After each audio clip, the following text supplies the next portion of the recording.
Ay guys, magluluto tayo ng pritong hipon. Kaya ito siya guys. Bali, nalagyan ko na siya ng gulay. Lalagyan na lang natin siya ng itlog. Kahit mga dalawa. Magbabaong ka nito, Len? Itong hipon na pinirito.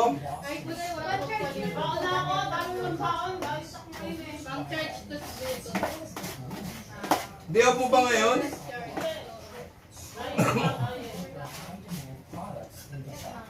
Eh bukas ko na tulutuin. Oo, bukas na lang to. Sarap naman. Okay guys, bukas na lang kasi may maraming ulam. Tulutuin ko na sana, Tep. Kaya lang bukas na lang.